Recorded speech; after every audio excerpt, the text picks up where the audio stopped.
3 seconds. That's all it takes. 3 seconds to hear those opening notes of a WWE pay-per-view theme and to be instantly transported back to the best eras of professional wrestling. Like this.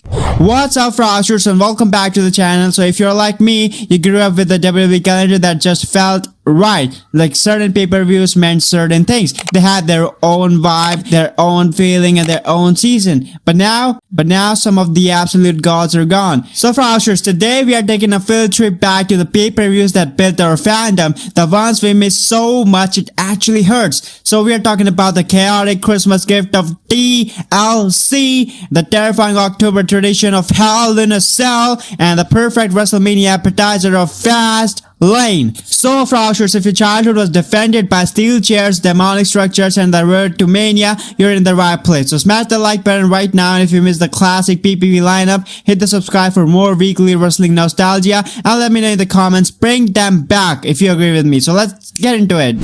Alright FROXers, so let's kick things off with my personal favorite, the pay-per-view that felt like WWE's gift to us every December. It's tables, ladders, and chairs. You're absolutely right, FROXers. The Christmas connection was everything. From 2009 to 2020, TLC was a December staple. While everyone else was putting up decorations, we were watching superstars get put through the tables. It was the perfect alternative to all the overly sweet holiday specials. But why was TLC a S-tier PPV? First up, it had a built-in identity. FROXers, the first ever TLC match was born from the legendary rivalry between three iconic tag teams, the Hardy Boys, the Table Daredevils, the Dudley Boys, the Table Specialists, and the Edge and Christian, the Chair Concessions. This wasn't just a random stipulation, it was an escalation of their war. And secondly, this PP was almost guaranteed to be a banger. You can't have a bad show when the main event involves three of the most destructive weapons in WWE history. It gave us unforgettable moments. Who can forget Edge spearing Jeff Hardy, who was hanging from the title belt 20 feet in the air, or Dean Ambrose and Bray Wyatt destroying the entire arena in a TLC match that was purely anarchy. And let's not forget the legacy. The 2013 TLC event was where Randy Orton and John Cena unified the WWE and World Heavyweight Championship.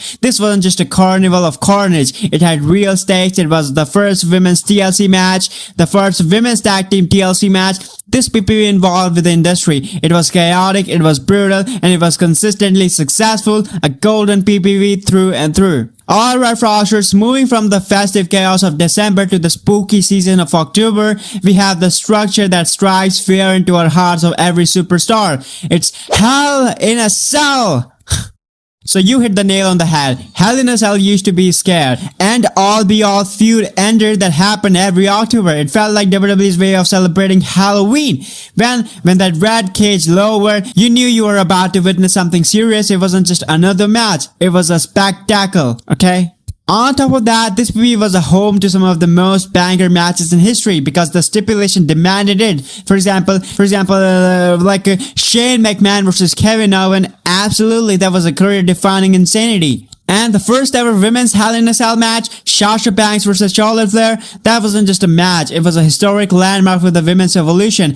The women didn't just step inside the hell, they owned it, they bled for it, and they proved that women's could be main event the most brutal stipulation. And yeah, on top of that, the cell itself was the main character. It was the demonic structure that created an atmosphere that you just don't get from a normal PPV. It was a perfect blend of storytelling and sheer and adulterated violence. We felt every bump, every slam against the cage, every fall from the top. It was emotional, it was intense, and man, I do miss that October tradition. Alright guys, finally let's talk about the PPV that had one of the most important jobs of the entire calendar, getting us hyped for WrestleMania. I'm talking about Fastlane. And man, you're 100% correct. It took place in February or March, right after Royal Rumble and before Elimination Chamber. It was the final stop on the road to WrestleMania, and you could feel the energy and excitement in the air. You brought up the first experience with the 2016 triple threat match, between Brock Lesnar, Roman Reigns, and Dean Ambrose for the #1 contender spot. That is the perfect example of what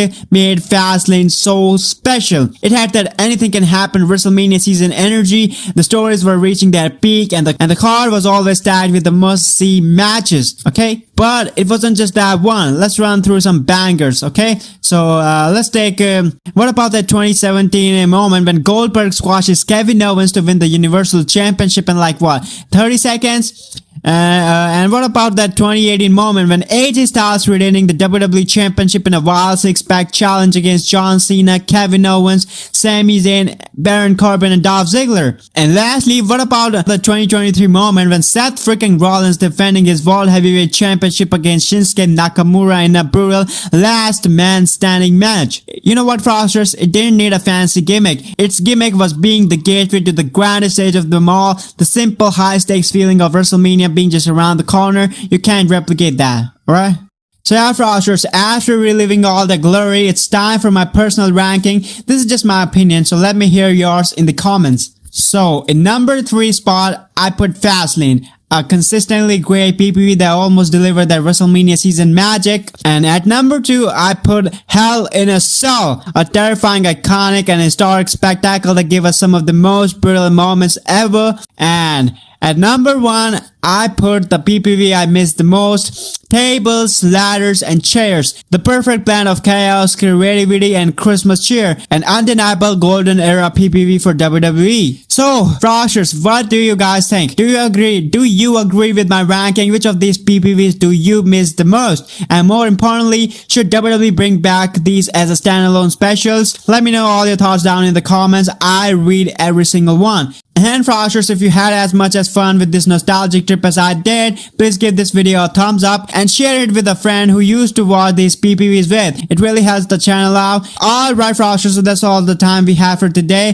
Thanks for watching this video, and remember, keep craving that nostalgia. Till next time, stay awesome, have a good day, bye.